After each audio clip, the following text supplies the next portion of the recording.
All right. You guys having fun so far? Yeah. I told you he was pretty all right. So I'm going to kind of talk about a little bit about why I called this Glow Night. You may be thinking, like, why? Obviously, we played some glow-themed games, but how can we tie this into worship? I picked the name Glow because of a Bible verse that I've held close to my heart for a couple of years. It comes from Matthew chapter 5, verses 14 through 16. Up here. Almost. There we go. It says, "You are the light of the world, a city on top of a hill that can't be hidden." And keep going. "Neither do people light a lamp and put it under a basket. Instead, they put it on top of a lampstand and shines on all who are in the house. In the same way, let your light shine before people so they can see the good things that you do and praise your Father in heaven." So if you've checked on the back of your shirt, verse 14 or verse 15. Apparently I have tiny ears, so my Britney Spears mic isn't working out for me. But verse 15 is the one that is on the back of your shirt. This Bible verse is just really straightforward in telling us how to live our lives as Christians. It tells us we are the light of the world. We're this awesome thing. God wants us to shine. God wants us just to glow out. But I feel like when I read this particular verse, I feel like there's a few things missing. It doesn't answer some of the most important questions. Like, what do I do when a friend is pressuring me to turn away from church and God? Or how do I tell people that church could actually be fun? So as I was thinking about this, I remembered my dad, which is really weird. But holidays are super weird at my house. We try to be sneaky on what we're going to get each other for birthdays and Christmases. But then my mom's just like, "By the way, put your wish list on Amazon and maybe Santa will bring you something."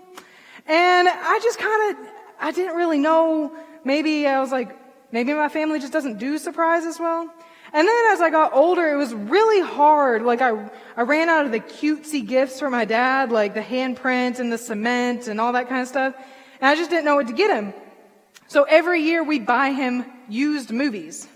And we learned last Christmas the hard way that unless we want to watch the movies that we're going to give him, then we shouldn't give it to him. Because last Christmas we had a Fast and Furious marathon, a Star Wars marathon, a Rocky marathon, and I don't even know what else there was. I just was a lot of Vroomin' and a lot of lightsaber things going on.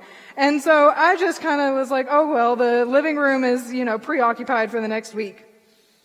Well, one Christmas, he claimed that he had this amazing movie that he just really needed to see, and it reminded him of his childhood, and we didn't really have cable and TBS and the 24-hour Christmas marathons, but he wanted to watch A Christmas Story. And so I was like, okay, no harm in trying it at least. Well, I can't say that it was one of my favorite movies in the whole entire universe, but it kind of got my attention because there was this one scene, and now that I think about it, it may answer a few of those questions that we have about our faith. Great! What a great lamp! No. Here, hold it. Hold it here. The old man's eyes boggled, Oh, wow! overcome by art. I know just the place for it. Right in the middle of our front room window. Ah.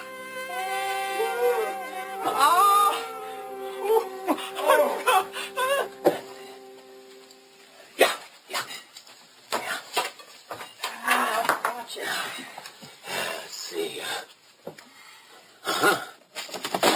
Oh, jeez, God. Honey? No, it's all right. It's all right. It's all right. Let's see.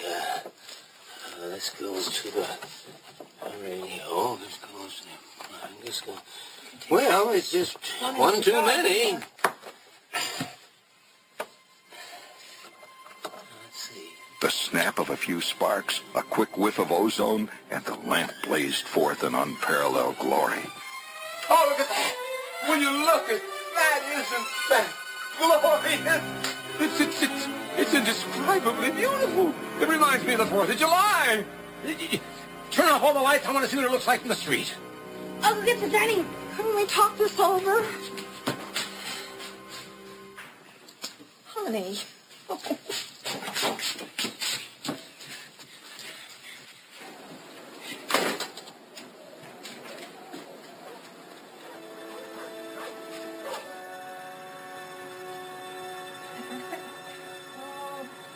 Move it a little bit to the right. Yeah, a little that way. Just a little more to the right. Okay, more. Yes, don't stop right there. That's wonderful.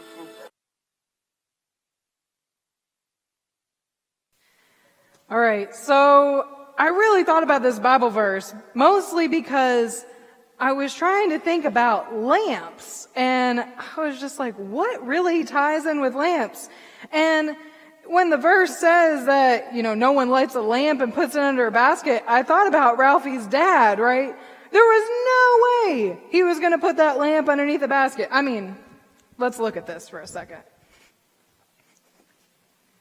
This is indescribably beautiful. I mean, this is absolutely and utterly glorious. So, really, there's 3 things that we can learn from this. The first thing is that people aren't always going to understand your excitement. Be excited anyways. Ralphie's dad was just ridiculously excited about getting this major award. He was so excited, he didn't even notice his wife's reaction, the whole, honey, can we talk about this? That was kind of like me when I was in youth. I was so excited about church. I was so excited about everything that was going on, going to camp, getting ready to do all the big events. I didn't even see or hear any of the crazy jokes that people were making about me because I was too churchy or I was hanging out at church too much. Sometimes I did hear it. And yeah, it still hurt. But every single thing that I did back then developed me into the person that I am today. One of the most confusing parts about the Christian faith, at least for me, is whether we're supposed to do X, Y, and Z in the Bible just to get to heaven, or if we're supposed to bring heaven down to earth. When Jesus calls us to be the light of the world, he's telling us to bring heaven down. He wants us to show others the grace and the goodness of God. And if that's through our excitement, then we need to do it. Second thing is, sometimes you have to unplug other things in your life to shine God's light. This is probably the hardest part about God's charge to shine. If you literally unplugged things from your sockets that are just like overloaded with stuff, I mean, that's going to help you, your electricity bill. It's going to make sure you don't catch fires on your house. And I also thought about verse 13, if we put that back up there. This is right before everything. It says, "You are the salt of the earth. But if salt loses its saltiness, how will it become salty again? It is good for nothing except to be thrown away and trampled under people's feet." So I had this conversation with Pete as we're setting everything up. He was working on the video and the sound and everything, and we're testing the movie clip, and he was just laughing because he couldn't believe that I was using the leg lamp scene for the sermon. And we were watching that scene where he's plugging it in and, sparks are flying. But then all he had to do was unplug it and all the power came back on. In the real world, that's a little unrealistic. When we unplug things in the real world, the power doesn't just come back on. But in our faith, God may say oh, you've plugged in one too many things. You need to unplug this influence, or you need to unplug that thing that you're doing that you really don't want people to know about. Because we don't want to be taken for granted.